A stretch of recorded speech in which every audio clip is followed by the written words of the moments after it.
You do the fittest family and stuff like that. You sit down for an hour and you watch it. Like you go to the jacks, you sit down for a shite and you scroll on TikTok. Like you know what I mean? Yeah. You're kind of a waste of muscle. I feel like a man that muscly should use it. And it's like you've made a living. Calvin Klein, if you're watching, I don't mind doing the odd bit of modelling.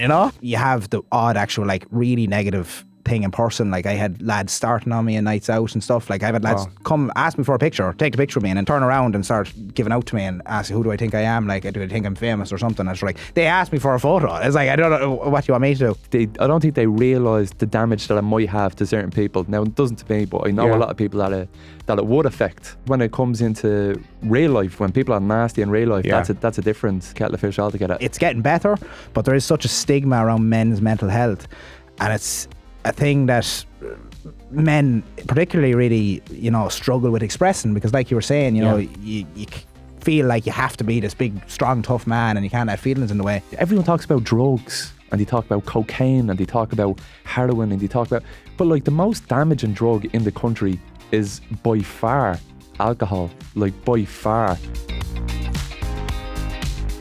Welcome along to Under Construction with Chadwicks. I'm Donncha Callahan. Later on, we're going to be chatting to Orla Good from Port West in our Suppliers Corner. But today, we have a right treat. All good tradesmen and women have three common traits: honesty, hard-working and serious crack. And our guests today are all of the above. We're delighted to be joined by James Doyle. James, how are we getting on? Happy out. Yes. And Joe McGucken. Joe, how are you? I'm very good, yeah. Lads, thanks a million for joining me. Look, I enjoy the pod, right? And it's great chatting to tradesmen and women and learning more about the game. But it's all about having a bit of crack, and there's no better around than the two of yourselves. I've gotten the odd compliment, Yeah, don't need a compliment. Joe, I might start with you. Of course, we see on Chadwick's social media, and we'll chat about that later on, but how did you get into it? You know what I mean? I've been making videos and sketches for the internet for a very long time, since before YouTube was a thing, and then YouTube came along and I had a place to put the sketches, and then that just evolved. I started making comedy sketches for Facebook. We're a comedy group called the Wind Up Merchants. I've done that for like 5 years, and then just acting the bollocks for like me entire life, basically. Yeah. And then then I started working with different brands, and I went out by myself, and I connected with Chadwicks, and it's interesting the way you meet one person and it just keeps. It's like a domino effect, you know. So. Yeah. I'm just rolling with the punches at the minute, like, you know what I mean? And James, for you, it all kind of lit up over a while for TikTok, like, not taken away, to have 1 million viewers, like an audience of that is incredible, man. You should be so proud. Yeah, well, look, it's definitely a big achievement, I don't take away from that. It's a quarter of Ireland. Yeah. It's 1 in 4 know you, man. Yeah. I always like to put it in perspective by thinking about how many people fit in Croker. You know what I mean? And that kind of, like, imagine now, what would it fill Croker, like 10, that would 10, 12 times that would or something? Be all of the quarterfinals, all of the semi-finals and the final. And then maybe a replay. There's always a replay. No, there will be a replay. But it's mental, and look, it's absolutely life-changing, especially looking back from 2 years ago, like, entire life has changed. So just blessed, It's mad. You're kind of a waste of muscle. I feel like a man that muscly should use it. And it's like, you've made a living. Calvin Klein, if you're watching, I don't mind doing the odd bit of modelling, But sure, look, it's nice to be able to do the gym as well as, turning that into comedy or, presenting and that type of stuff. It's nice to be able to do little bit of both, Yeah. Joe, you mentioned it though, as a nation, like, we produce good comedians, you know what I mean? Have you find that the Irish mentality, you know what I mean, is it a place that helps young comedians along, or would you be better off travelling overseas and finding your way there? Or have you found a good support system within the Irish comedy system? It was a struggle for a long time, like, and it is a struggle for a lot of comedians, especially if they're doing the circuit, and I was at it for a long time before I was able to make a living from it, but if you're just starting out, then it is tough. But I imagine it'd be tough if you went to London or if you went to New York. It's going to be tough no matter where you go. So I think it's good. For me, it was just good to be at home and to be around family and friends and local communities, and to have that support network. That's something that you can't get when you go abroad. Yeah. Do you know what I mean? You can't really nurture that in a bigger city. James, you mentioned it there though, the platform. So you've used TikTok really to launch. And can you just tell us a little bit about that? Like, how's that been for you? Yeah, like, you know, you think about 10 years back, you know, like, look, I'm living out in Leitrim. For a man to be living out in Leitrim with over 1 million followers, like, is something you never see ever. You know what I mean? Like, I was a young fella watching YouTubers back in the day, you know, a few Minecraft YouTubers, you know, that's what I always aspired to be.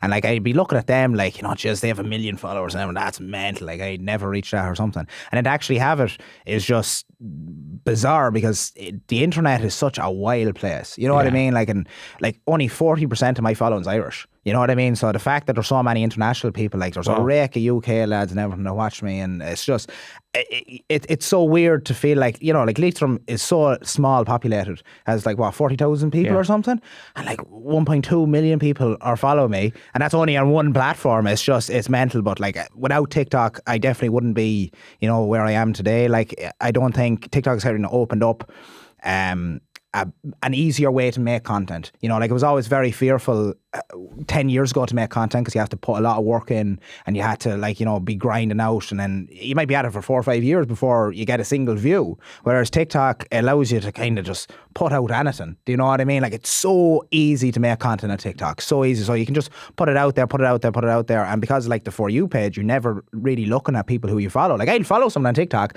and I'll never see or hear from them again, you know? So it's just, it is really, it's just an amazing platform, and I was so lucky that it was just great timing for me, you know? Joe, you've used all the platforms from radio to TV and the stuff with Darren. You know what I mean? It's been great. How do you find social media as a platform though, like that, like James is saying? It's interesting because it kind of simplifies things. Like, when I started out, you had to make, and I still do, like, make things of a higher production quality. But now with TikTok and stuff, this, like, it's simplified. Yeah, okay. But because it's simplified, it's nearly harder then because there's an oversaturation or there's an expectation for you to create more content.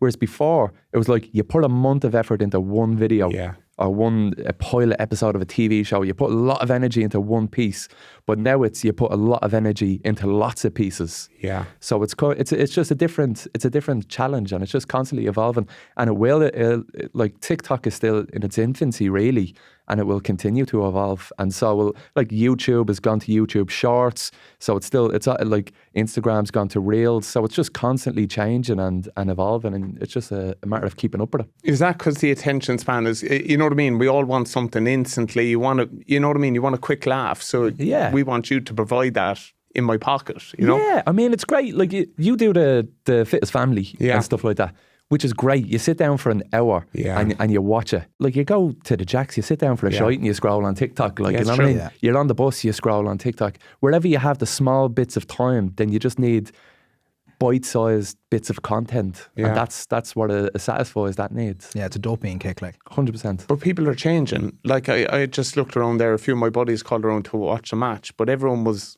on their phones in ways, doing different things, either watching what other people are saying while watching the same game. You know, it's changing, isn't it? It's getting worse, like, in terms of an attention span, like, because TikTok has made it so short form content is so like easily accessible and easily made. There's a shortage now of long form content. Like, I've started making videos longer. Like, I put out 6 to 7 minute long TikToks, which is like unheard of, really. Like, usually the max you're going to get is like 10 seconds. I got 1 million views on a vlog that's 6.5 minutes long. Like, you know what I mean? So, like, I think the only issue is because people's, like, you know, dopamine receptors are so, like, in constant need of another kick. Yeah. It means that making those long form videos is way harder because you constantly need, like, an extra kick within the video. So, like, I like to format my videos, especially long form ones, like, if you ever watch Family Guy, you know. I'm a big Peter Griffin fan, don't worry. I'm cool with the kids still. Anyway. Yeah, exactly. Family Guy basically works, or writers trying to aim to have a new joke every 10 to 15 seconds or something, because that's the only the attention span that someone can ask for. Like, most people, especially on TikTok, like, the stats are there. If the video isn't stimulating in 6 seconds, they're gone. Wow. They'll go to the next one. 6 seconds. So you have 6 seconds to lock someone into a video. And then every 6 seconds or so, you need to recycle a new reason for them to keep watching. Yeah. So the way I format my videos, the long form, is by basically having a new joke every like 10 seconds or something. So every like I'll do voiceovers. That's why it's so annoying. Like I have that 6-minute video that took me 2 hours to edit.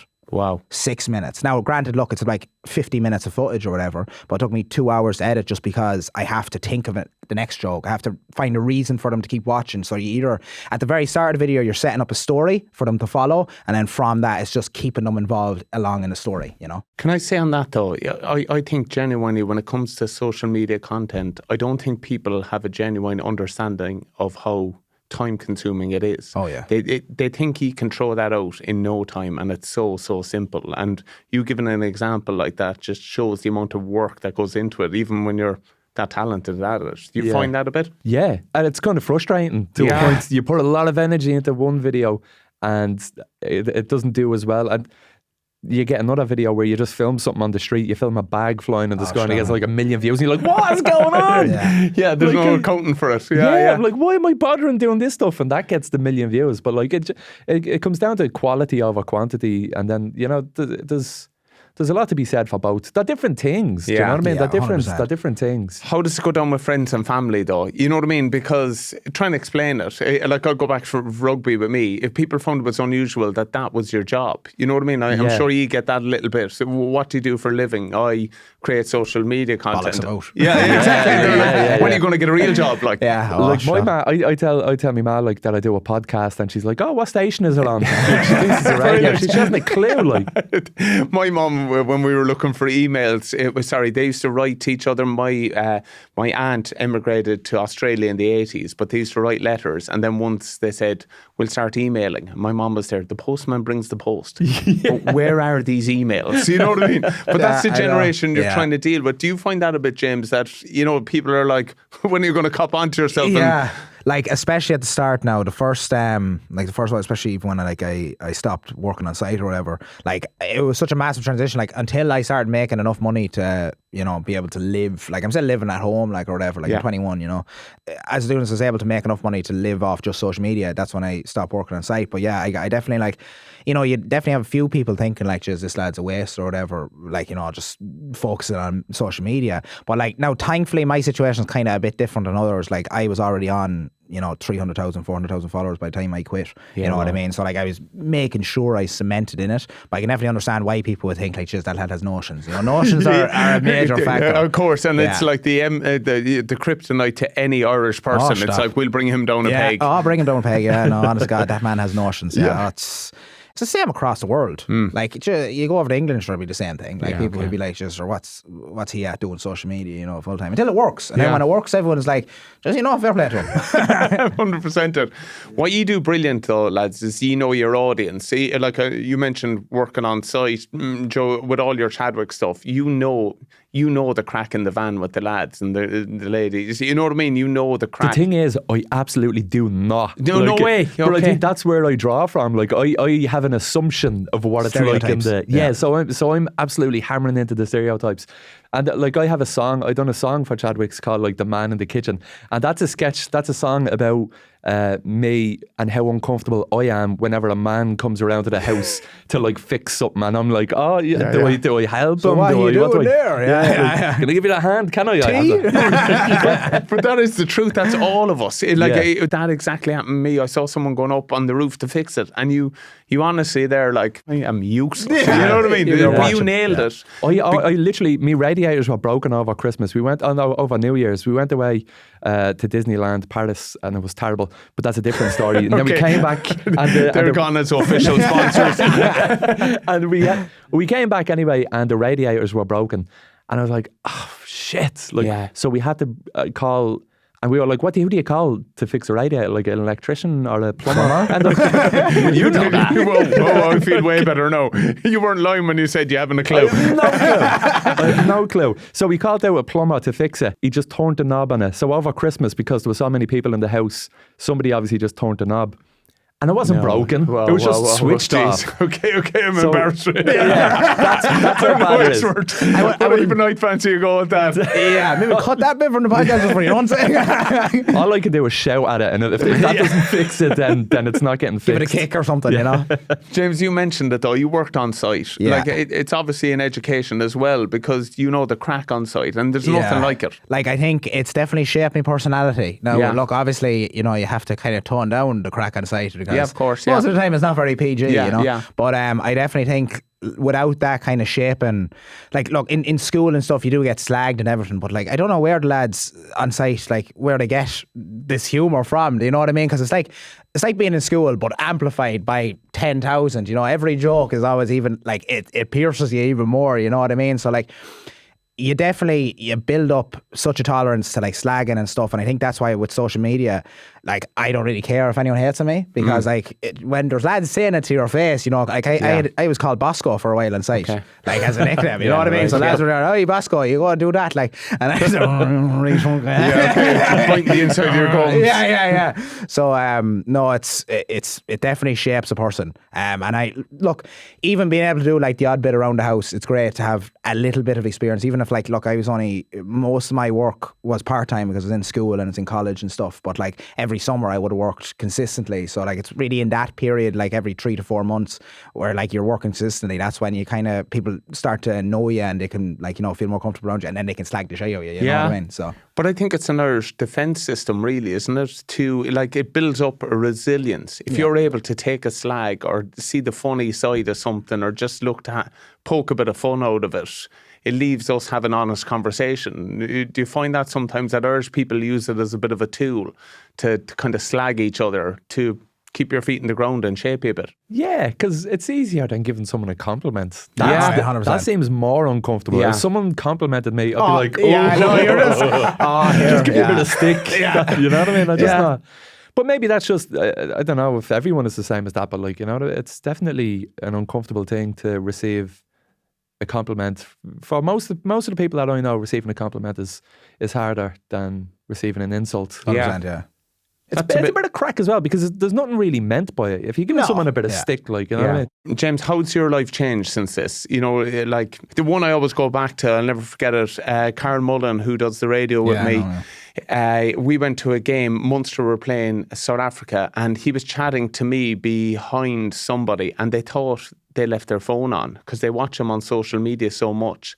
They went to reach for their phone because they could hear his voice. And then they turned around and they were like, wow. And, like, that was a real moment for me to see, like, he exists on their phone. He doesn't exist at the match with them. Yeah, you definitely exist as a person on a phone. Yeah. Like, I do have people coming over, like, and like you were saying at the start, like, you know, like, jeez, he's real. You know what I mean now? Like, people do come over and they're like, oh my God, I didn't know you were actually real. And it's like, I'm not like a fabrication of your mind, you know what I mean? Like it's a whole different thing, especially even like being approached in public. Like, it's a thing that you never really get used to. Yeah. Like, look, in Ireland I do get a bit, obviously, because, you know, I've had a viral trend which was massive in Ireland, obviously, and then, you know, people would have seen my videos a lot. But, like, when I go abroad and I get noticed, it's just mind blowing. Like, I had a lad when I went to Dubai. Now, I was in Dubai a week. I got noticed once, but I tell you now, I was astonished. When a man from Dubai, like, he was well, no one's from Dubai, you know what I mean? Everyone immigrates to Dubai. But you get what I mean? Like, he was a young lad from Dubai, and he goes like, are you the protein bar guy? And you know what I do? I turn around and I go, F off. I literally screaming him. I shouted, like, from him. And you're messing with my head. Yeah, he looks at me like, and I was like, no. Like, how do you know? Like, that is mental. I just couldn't get over it. Like, I had like a full, like, mental breakdown there. And then it was funny because I was with Jim Flano. He does TikTok as well.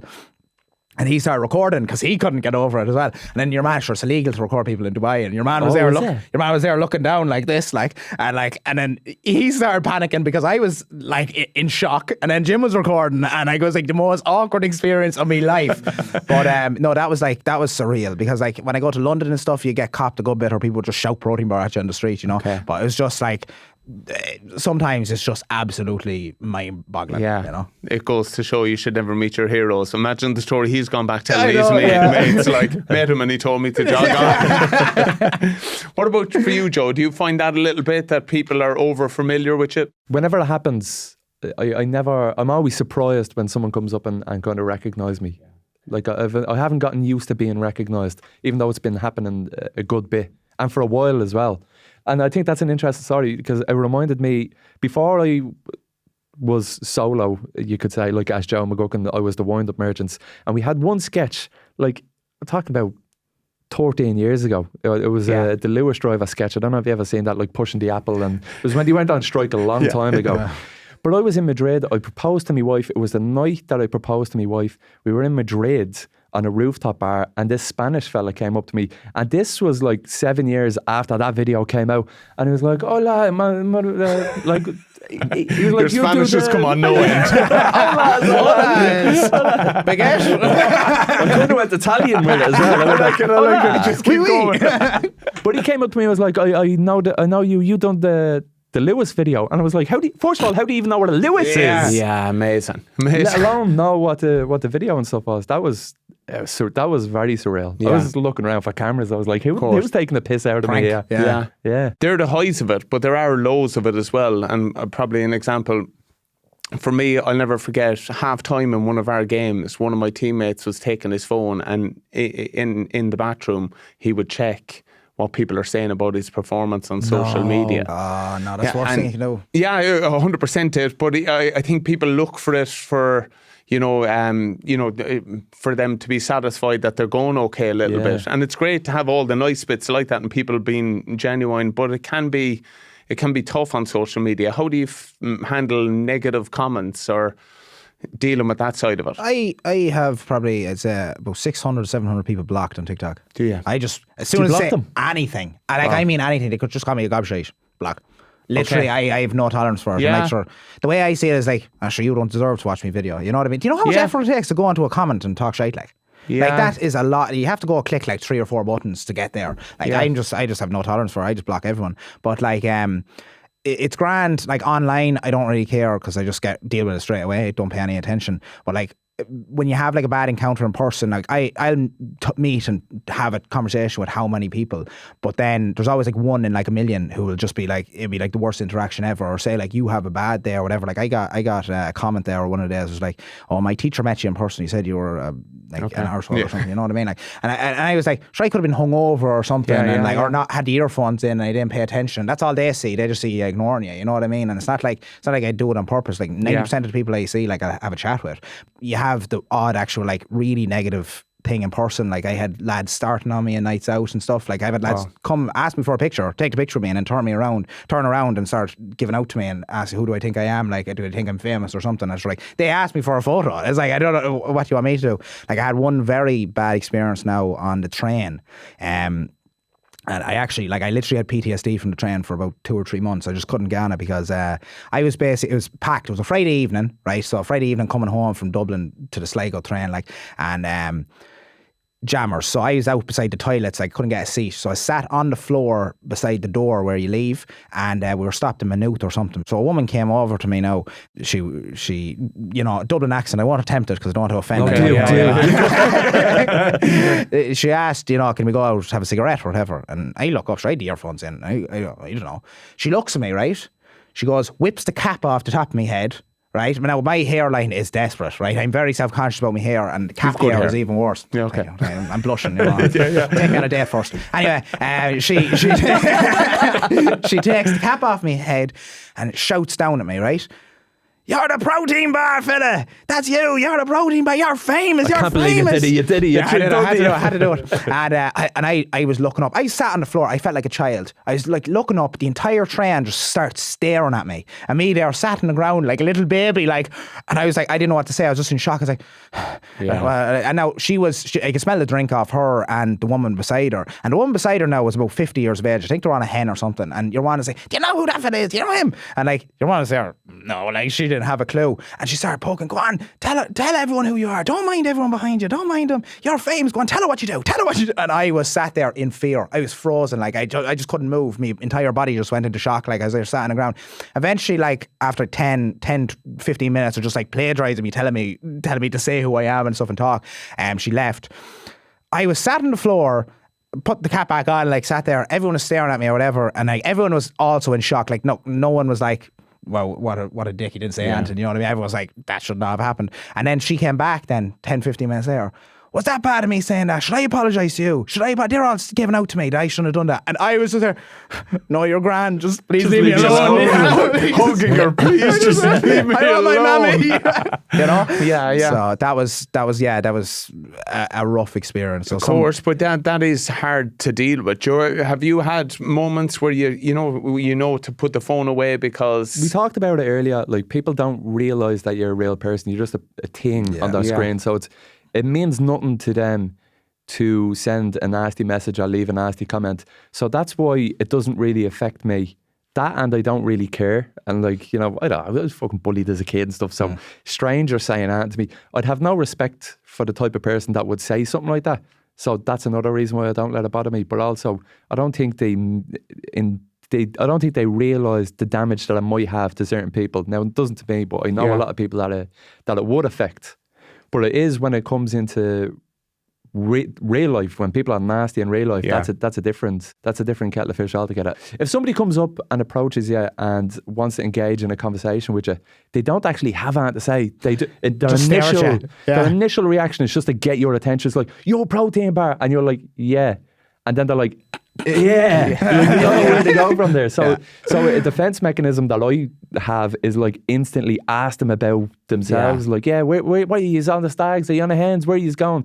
And then that gives them something to talk about. And then when they have something to talk about, then they're more comfortable because they're very uncomfortable. They're more uncomfortable than you are in that situation. That's an unbelievable way to look at it, though, isn't it? That's you actually being sound, knowing that they're kind of in shock to see you, but they do want to engage. They just... they haven't got the tools to get themselves across the line and have a good conversation with you. Because you've been that person yourself. Do you know what I mean? You've met like you in the world and the industry that you're in. Like, I'm sure you meet heroes all the time, and you don't know what to say. You're in rooms. You're like, I'd love to go over and talk to you, but what the fuck am I going to say? There was one I remember during the summer we were getting ice cream for the kids, and someone just came over and, "Does Davy Fitz know you're having those?" And in my head, I'm thinking, I'm getting ice cream from like, how do I? What do I do here? And they're doing ice cream, and they're all loving, you know. But it's just those awkward moments. I know. Like he was probably thinking about that for a half an hour. Like, he was saying to his mates, like, "There's fucking Donncha over there." You know, but that's actually good that you think of that, to be sound to them like that. You know what I mean? Because I'd say not an awful lot of people think like that. You know what I mean? How can you, you know what I mean, throw them a life raft to engage in a conversation if they want to have it? What you were saying about, like, you know, people going over and they're more awkward than you.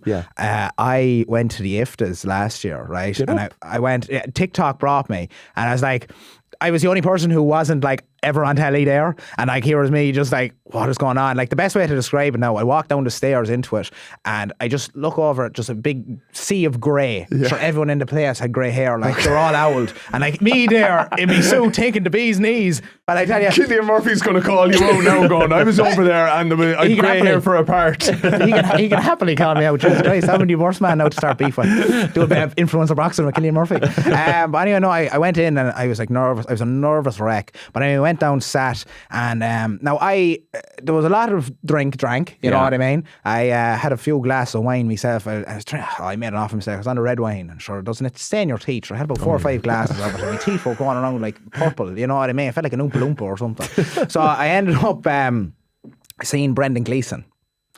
And I said, all right, this is it. No, I can wait for it. Brendan Gleeson is I loved you in Paddington. I was like, this is I thought you were deadly in Paddington. Sure, I didn't know what to say, because I only watched The Guard like a week before that. You know what I mean? I thought he was actually brilliant in The Guard. But it completely went out of my mind. All I could think of is, what's the Leaving Cert one where he's on the train with the inhaler? Do you know that one? Jesus. Cockamillish. Yes, yeah.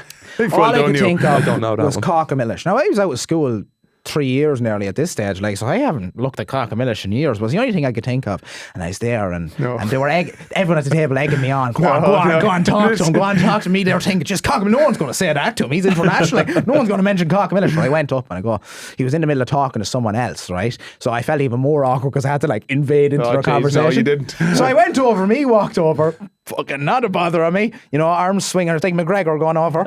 And I go, oh, jeez, how's it going? Brendan, how are you? And he goes, oh, well, how's it going? And I go, my name's James, shook his hand, whatever. And I go, now, Brendan, I'm only a few years out of school doing the leaving. And he cut me off there, right? He cut me off and he goes, this better not be something about cock-millish. Did you not see me in Paddington? Oh, lad, I tell you now, right? I've been mad eye moody. My face went Where's scarlet. your fingers?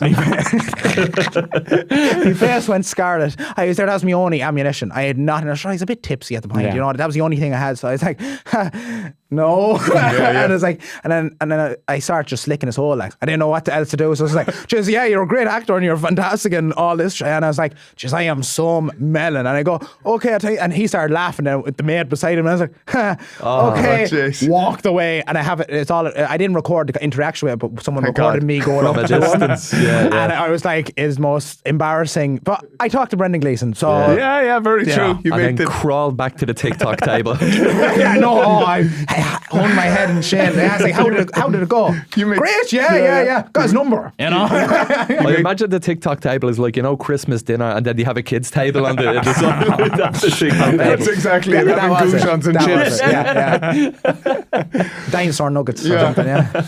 But you know, a big area that probably has changed an awful lot is mental health. I just go back to our dressing room. Showing a weakness wasn't acceptable. You know what I mean? But now I look at, if you look at the Netflix documentary at the moment, Andrew Porter within that just saying how there's times he struggle and lads being more vocal to say I'm a little bit vulnerable. Have you found a shift in that, Joe, for you? Putting your hand up that you're struggling sometimes, or you feel like there's better supports around that you can? Do you know what? It's an interesting thing for me, and I flip-flop on a week to week, do you know what I mean? Because I feel like a lot of the time it is used kind of like as a promotional tool, like almost to kind of open up and talk about it. But then on another week, I'd be just like, but it's like, you should be talking about it. Yeah.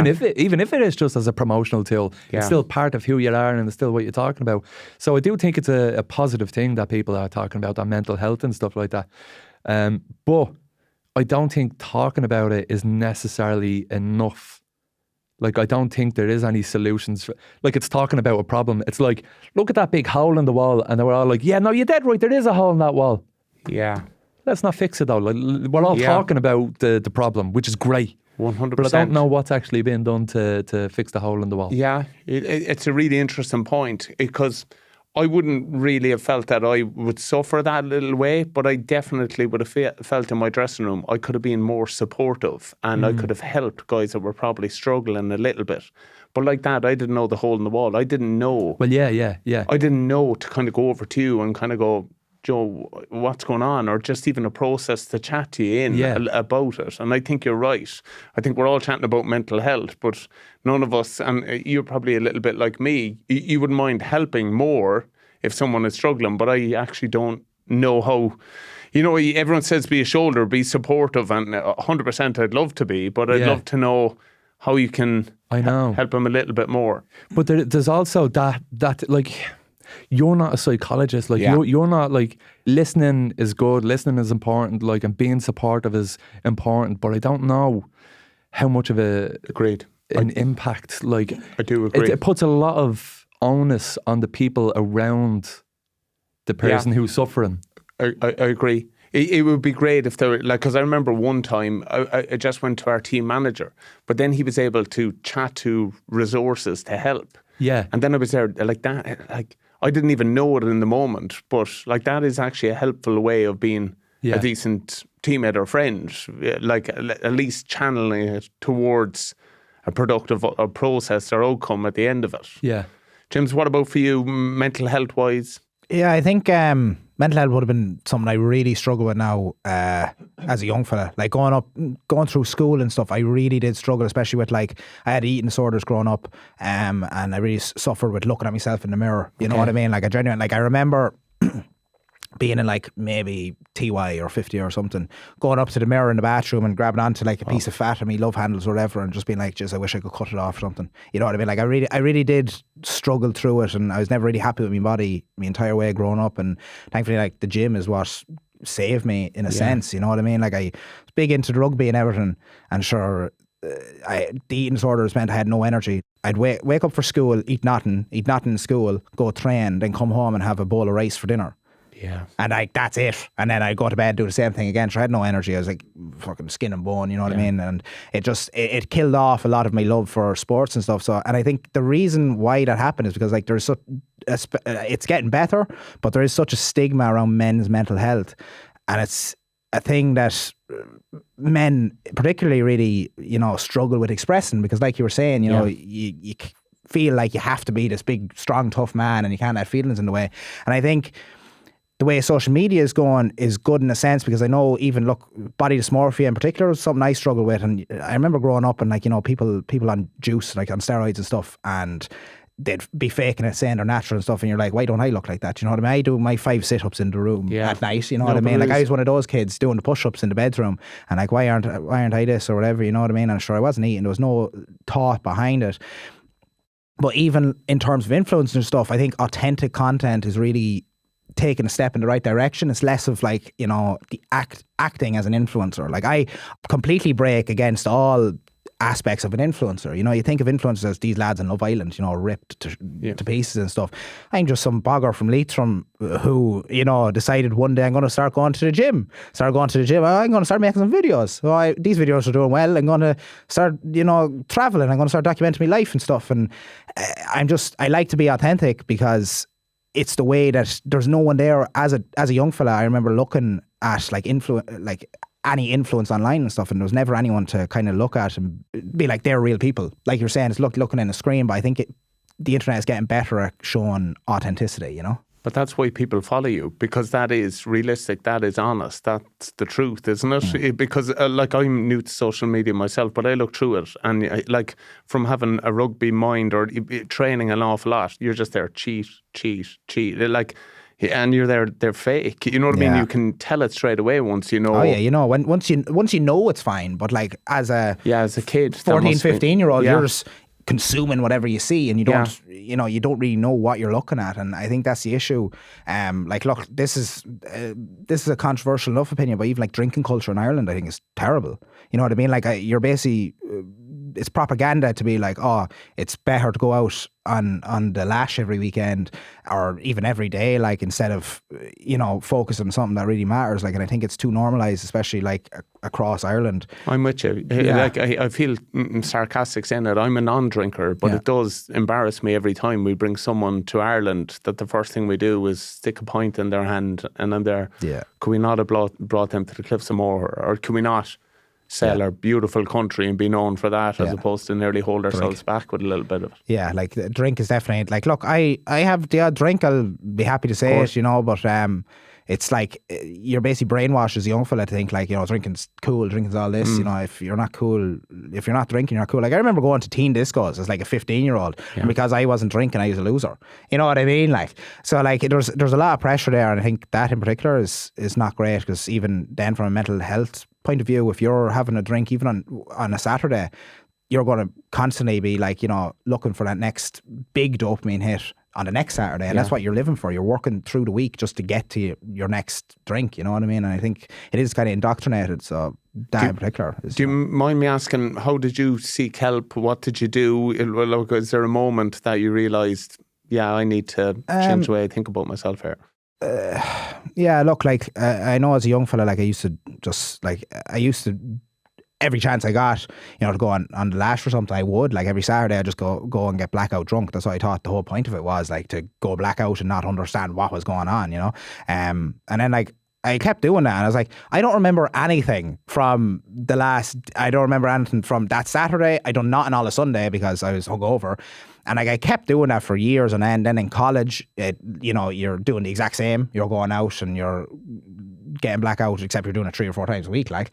And then it was really just a TikTok, because it's like, okay, well, I need to actually know what I'm doing here, because I have a personality, you know, like I am a personality or whatever. So like I've really tried limiting, especially in the last like year or so, to stop going out as much. I'll still go out, I'll still drink a bit, but like I'll only on a special occasion, like I'll try now go on actual nights out and not drink. Because I know myself, if I need to kind of start feeling good about myself, training in some format, moving my body, getting out. Like it's funny, Jenny, my wife, would go to me, she'll notice I'm a little bit spiky and she's there, do you want to go train? And I will come back with all that buzz. Well, you feel better. Yeah, it's 100%. Have you found that? Yeah, no, like the gym, like it's better to put your energy into that, and like so that regulates your sleep then if you're actually doing something during the day. Like look, our job is not very labour intensive, so it's you're not doing a whole lot during the day, so like at least when you go to the gym and stuff, you're using all that excess energy, so you're regulating your sleep so you feel better the next day. Then you'll be able to clear your mind by like I'm doing weightlifting, whatever, if you're running or whatever. Like it's a way to put your energy into something else that's not toxic for yourself, Yeah. What about you, Joe? Do you get that buzz from training? Oh no, we get it from the points. It's all arm curls. I think it's very interesting. I'm actually currently exploring it a little bit, like the relationship I have. My dad was, he's passed now, but he was an alcoholic and he was recovered. He was recovered for a good few years before he passed. The alcoholic attitude would be so normalised and the behaviour of people would be excused. The bad behaviour of people would be excused because they were drinking. Addy had a few drinks, like, you know what I mean? And it's only now that I'm kind of exploring that and I'm realising that people's relationships with alcohol is very, it's very bizarre. It's very, very bizarre. In particular, I can only speak from my experience. Like, I don't know what it's like in the country, but where I'm from, like, it's so... No, I'd agree. It's weird. Like, it's really weird. I've written a short film from the perspective of a child who's being neglected by his mother, and then it just takes place in the space of a day.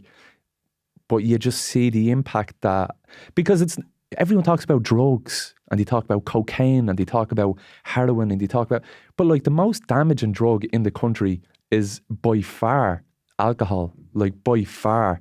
Like if you think of the drink driving deaths, if you think of just people falling drunk, you think of the fights when people are drunk. You think of all of this stuff, and like if they don't die, then just the damage that it's doing to their bodies, to their mental health, to everything. Like I've had to relearn my relationship with alcohol, and I'm still on a journey where I'm trying to say, hang on, that's not normal behaviour, and it's not this kind of open bar attitude. Yeah. You know, when there's an open bar, you need to fucking go to town on that thing. Especially in events and stuff. I'd say like you get free, like with our work, you get a lot of free drink given to you, and you kind of have to just be like, why would I be drinking this? Like there's no need for me to, what am I drinking it to get drunk? Why am I getting drunk? Like, do you know what I mean? There's no reason there. Like, look, don't get me wrong, I love a creamy pint of Guinness. You know what I mean? I love it, but it is just knowing what you're going into when you are drinking, like what's the purpose for you drinking? Exactly. Yeah. Joe, it's a good way to document it as well for you though, that you're also using it towards your creative side. You know what I mean? Yeah. Do you think that'll help you understand it more? Absolutely, yeah. Like I've been on a bit of a journey. Like it was very damaging to my relationship with my wife, and we've gone through it together to kind of figure out like what's going on there with the alcohol, like, you know what I mean? Yeah. I wouldn't be of the belief that it's a genetic thing. I believed my dad was an alcoholic. He passed it on to me. Oh, that's what he believed. But I don't, and I thought I believed that. But then I realised, I think it's just a relationship thing. It's an association thing. And recognising that really helps. And it's kind of changed my view on alcohol and drinking and events, like where it's self-regulation. Yeah. It's known, like, controlling yourself. Yeah, it's controlling yourself. It's like, I'm going to have 4 points. I'm going to have, yeah. Like it's an open bar. It doesn't mean you have to. You don't have to open the entire bar, you know? Yeah. Bring me back to Tommy Bowen, his first cap, finding out there was a free bar and walking back with like 25 black Russians. Tommy, the bar's free all night, just relax, you know what I mean? But yeah, it's interesting and we look forward to seeing it, and the best of luck with that, you know, because I think there's an awful lot of people that are like you, like me, want to know, like us all, want to know more about all that. Yeah. And when it's coming from someone like you, you know, it carries an awful lot of weight. Tell me, and I don't mean to go off it, but just another topic I'm interested in, because I always feel it, and I see it with some of my buddies, the pressure to put out content and the pressure to be creative all the time. I struggled with it a lot. I had my worst month ever in December. Okay. The entire month of December, I don't know whether it was the holiday blues or whatever, as well as like I was doing nothing. Like I post like 3 times a day, minimum most of the time. Like, look, it's very, very rare. I've not posted like 7 or 8 days since I started. Like, and that's what 600 days. Like, you know what I mean? So 7 out of 600, I haven't posted a single video is a lot. But then even like on them single days, like I posted 1 video, but because December was so poor for just, I couldn't think of anything.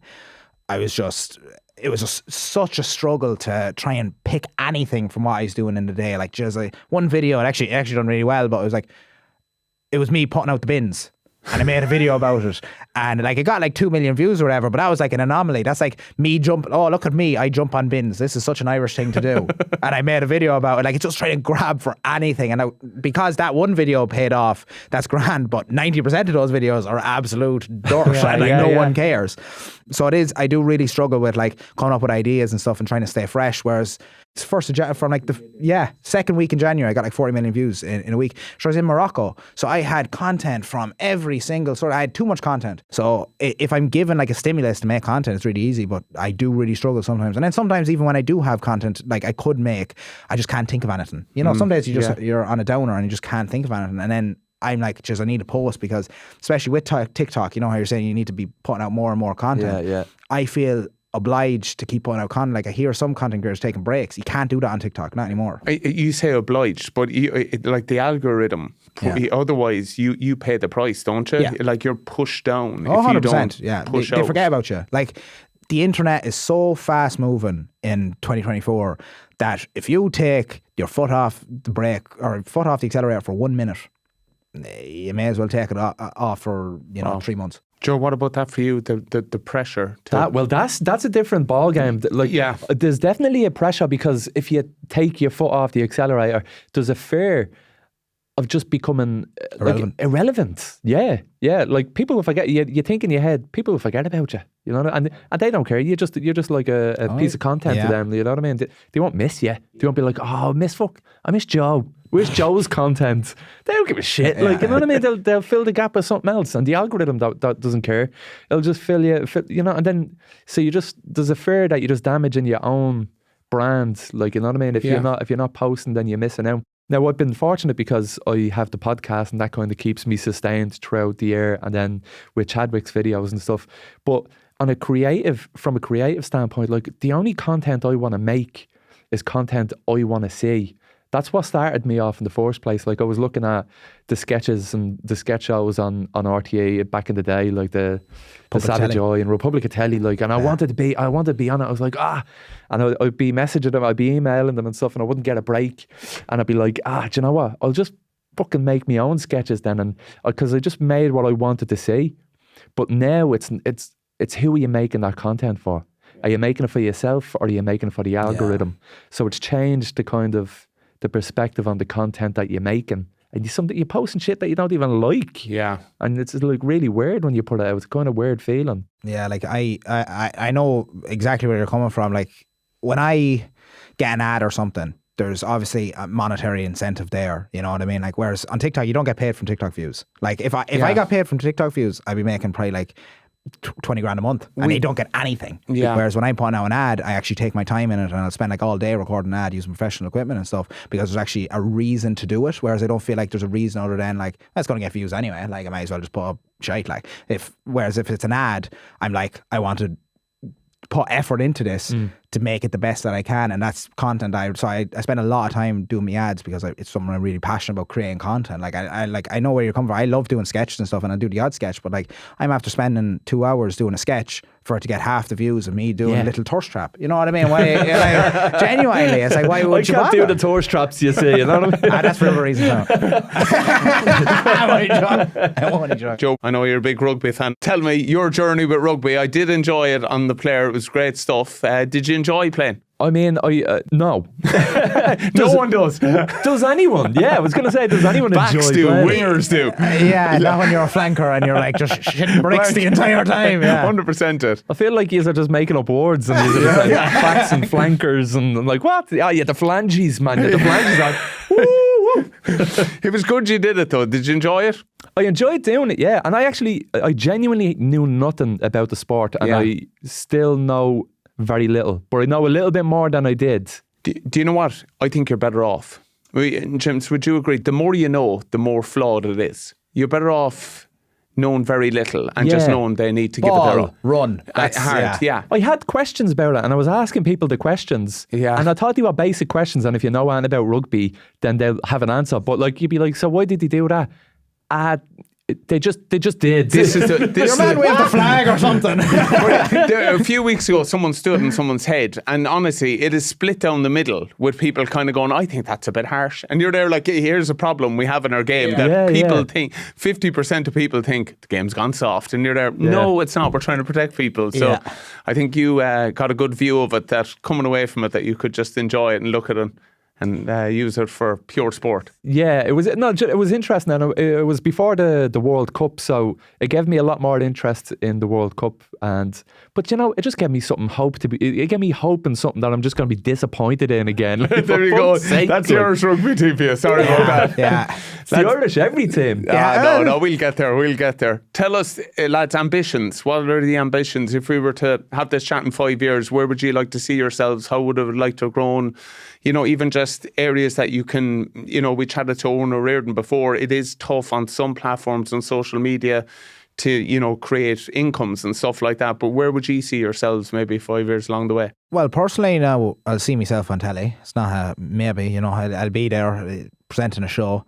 But like at the moment, me direction is definitely steering away from social media. As much as I love making content, I'll continue to do content, but I'd like to make it into a kind of a here's me behind the scenes sort of a thing, rather than this is me, this is all I do. Do you know what I mean? I don't want to be seen as the guy who makes TikTok videos for the rest of my life. I want to be on telly. I want to be a household name and stuff. And look, it's grand having all the 15-year-olds in the country knowing who you are, but like you need to expand yourself beyond that. So I'm really planning now at the moment to just getting the foot in the door. I've done a bit of work with the RT player and stuff, and that's taken off very well across social media and everything. The Ick Factor, isn't it? The Ick Factor, yeah. Tell us a bit about it. Yeah, so me and Shanice, we're doing it. I got asked, my agent said, do you want to do a show for the RT player? I was like, yeah, definitely, 100%, because that's my main focus, is just getting in.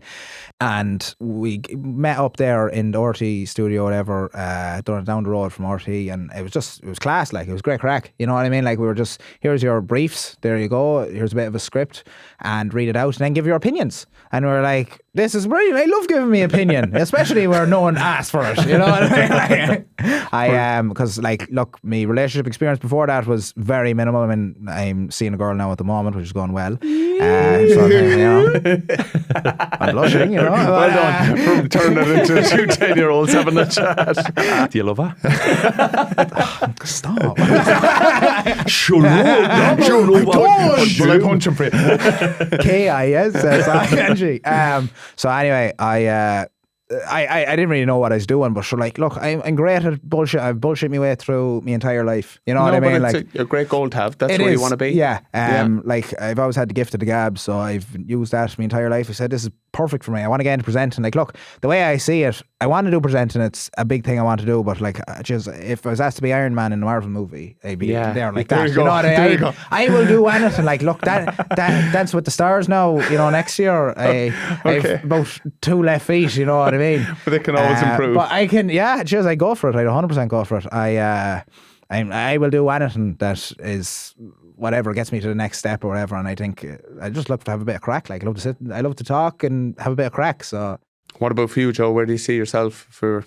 I take things year to year. Yeah. So with the podcast, like, I want to do more live shows. I want to do maybe an independent stand-up show, and then I have this short film in the works. I have the bones of a feature film, but that's. Wow. I feel like it's too early to even think about that but that's like a 2026 dream or something, or 2025 dream. But yeah, a little bit more acting, a little bit more writing, keep making sketches, and just growing, doing what I'm doing, and sort of rolling with the punches. That's kind of been my MO. Like, you don't know what's going to come up. No. You get a bleeding email tomorrow, and then Yeah. you never know where it'll lead. And That's it, though. Isn't it being that, like I can't find a better word for it, but kind of fluid, being Yeah. able to bounce and be ready. Yeah. Lads, thanks a million for the chat. A great chat. Really enjoyed it. Wish you continued success wherever you're looking to go. Looking forward to getting to the cinema to watch your feature-length movie. Can't wait to watch you presenting The Late Late. Yeah. It should be great times ahead. But thanks a million for chatting with us Thank on you. Under Construction, lads. Great chat. Thanks. Brilliant. Thanks for having me. Welcome back to Under Construction. It is time for our Suppliers Corner, and joining Patrick and myself is Orla Good from Port West. Orla, how are you? Not too bad. Thanks a million for inviting me. Yeah, thanks for joining us. It's a great story. It's a brilliant Irish story. You just might tell us a little bit about your brand and a bit about Port West. Absolutely. Port West is actually celebrating 120 years this year. Wow. So we're a fourth generation family business company, specialising in workwear and safety wear. So everything from top to toe to help keep the tradesmen and worker safe. So we started off as a drapery store in Westport. That store is still there today. It was founded by my great-granduncle, Charles Hughes. So I'm part of the fourth generation in the business. So it's still an active family business, but manufacturing focused mainly on workwear and safety wear, yes. So it's really been there all along through every generation.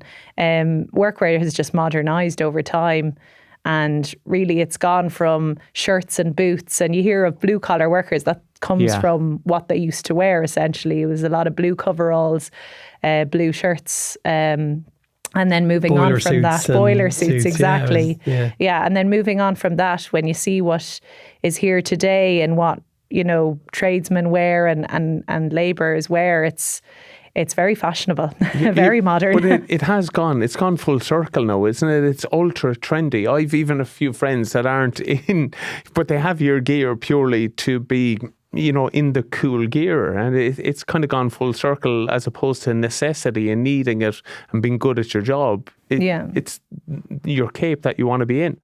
Absolutely. And it's trying to get a balance of the fashion piece, comfort, durability and safety in one. So we have a team of over 45 product managers between Port West and Base, and their sole focus is looking at how do we make their job more comfortable, as safe as possible, but also as well that they could leave work and not look like they're in work gear as well. Yeah. So that's a big focus in what we do.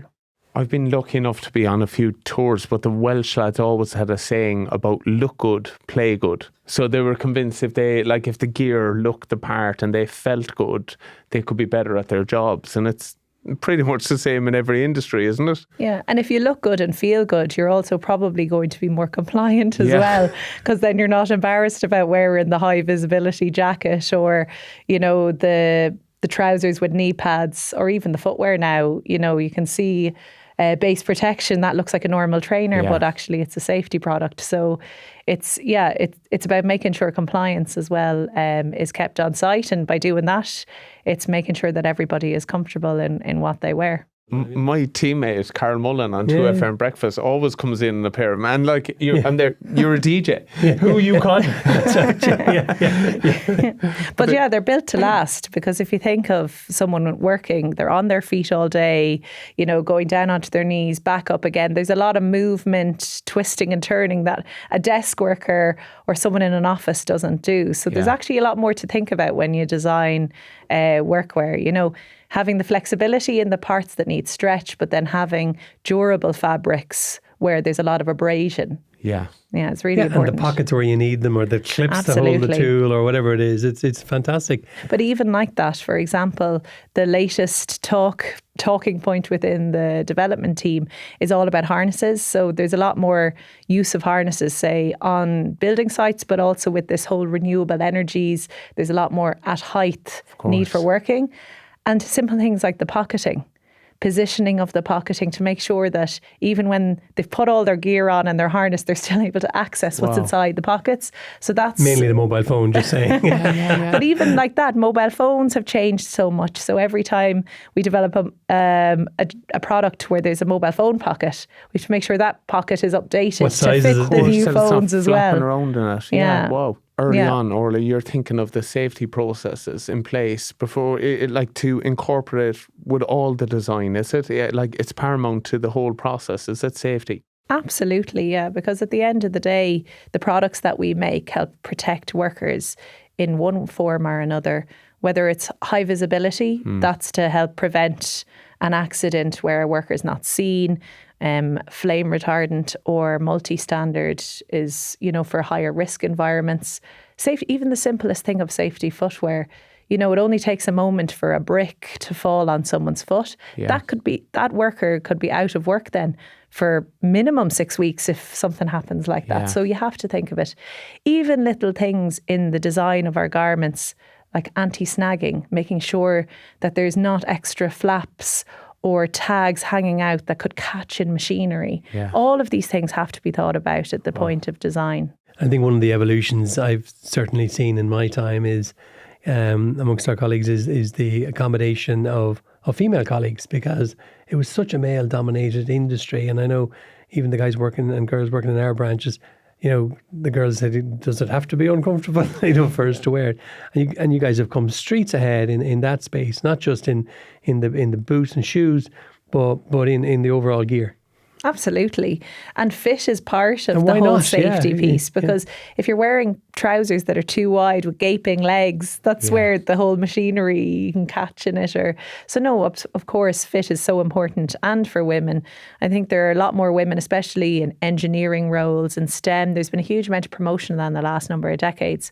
And from that, we've noticed a lot more demand for women's wear. So we have workwear for women's wear, S04, so flame retardant garments for women, footwear, of course, health and hygiene as well. But there's a wide variety now. And the key is not, we've heard the term before, don't pink it and shrink it. So it's about having the same look and feel, the same uniform, but just a different fit, a women's fit essentially. So like for example, today, I don't think the cameras can see it, but I'm wearing black work trousers that are specifically for women.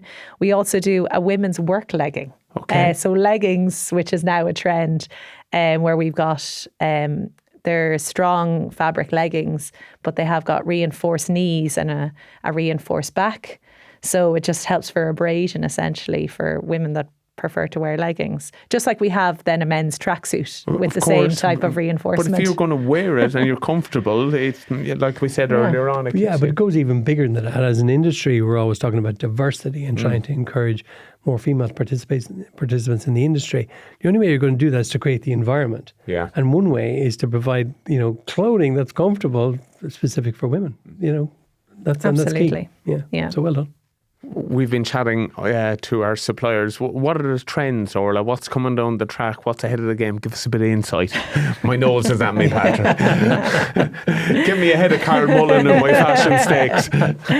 I think stretch is here to stay. Stretch has been a big word in the workwear industry now for the last 4 to 6 years, and we're seeing it now more and more. But it's how stretch is used. I think durability is massive, and that's linking to the words that I think probably a lot of suppliers are using, which is sustainability. And of course, the garment industry as a whole is a challenging industry when it comes to this topic. But we've looked at a whole programme and really invested in how can we contribute in this big journey and world of sustainability. And the more you learn, the more you realise there's a lot to do. But something as simple as wash testing and wash care can make a garment last a lot longer. Looking at abrasion testing, so we have some fabrics where we've tested it to 1 million rubs. So it goes on a machine and the machine just goes in circles, and so it'd be like Patrick it'd be would have like done that hitting for you. against No bother. hitting against walls. Do you know, we should have given it to yourself there we and go. some of the rugby players kept me to busy. test out exactly. What are you doing? I'm rubbing this for an hour. yeah. But I guess it mimics like hitting against walls or leaning against different things. We like, for example, we've it coming out in the next few months. First here, you're hearing about Here it. we go. Exclusive, Patrick. Cover your ears to this. You're not ready. But our next collection, say, that we're bringing out is all about harsh environments. So layering of products, having your base layer, your mid layer, your outer layer. Things like ergonomics. So we've a construction in our garments called ActiReach, that when you're reaching upwards, which a lot of workers do, the body of the garment doesn't follow the arms. Yeah, of course, yeah. It stays down. And that's all to do with looking at how the garment is constructed. Things like pocketing, harnesses, all of these things are trends that we're seeing. I see some countries have dedicated end-of-life channels for workwear. Do you, like boots and the gear, do you see that happening here? Is that something that Port West would think about? Or Absolutely. We have actually been thinking about it. We've been in contact with recyclers in the UK, in the Netherlands. I know in some of the shops in the west of Ireland, they've already been doing a giving back programme. They have bins in the shops. It's a complex system. And really at the moment, to be fully recyclable, especially when it's workwear and you'd have oil involved and other harsher materials like paints and things like that. How do you separate them out? How do you separate them out? So we've done a lot of research on this. So we did bring out this year 3 products, knitwear products, so a polo, a t-shirt and a sweatshirt that are recyclable. So there's very few trims on it, very little sewing. It's one material. It's just purely cotton. And at the moment, from what I can see with the infrastructure and from all the research we've done, that is as recyclable as you can go in circularity. And between looking and constantly seeing where can we improve that infrastructure, we're constantly in contact with waste management companies to see how we can contribute to that. But it's the durability piece that today is the most realistic, and looking at your wash label and looking at how many times you can wash your garment is a really good start. So in terms of footwear, what else is happening in that space? Is there anything new for you guys? Yeah, just before COVID in March 2020, we acquired a fantastic workwear brand called Base Protection, and their company tagline is "Feel the Comfort." So they live and breathe comfort. And if you think of a car, what is the one thing that you look after in your car? It's your tyres, because it's the only thing that connects the car to the ground. Yeah. The most underrated piece of equipment on a worker is their shoes. It's the only thing that connects them to the ground. So looking at your shoes and investing in a good pair of shoes is really important. And having comfort is number one. So they look at everything from having their insoles breathable. So it's like an air conditioning. When you push your heel down, it pushes the air in. And when you push on your toe, it pushes the old air out. Or even things like they have innovations in terms of even, nail penetration, flexibility in the midsole, even looking at your pronation, whether you lean in or you lean out, and fixing all of this, because a lot of workers are on their feet all day, and the more tired your feet get, the less effective you are. So make sure that you look for comfort. I think it's so important in footwear and foot protection. Do those ones come with studs? Could you scrummage in them? They sound incredible. I'm sure we can sort something out for you. Orla, thanks so much for coming in and sharing your story, the story of Port West and all the innovations you have. It's been a real pleasure having a chat with you. So continued success to you and the team. Yeah, thank you very much. And for anyone interested in finding out more, visit portwest.com. There you go, portwest.com. Or Chadwick's. Or Chadwick's. Brilliant. Thanks so much. Good on you, Orla. Well done. Thank you.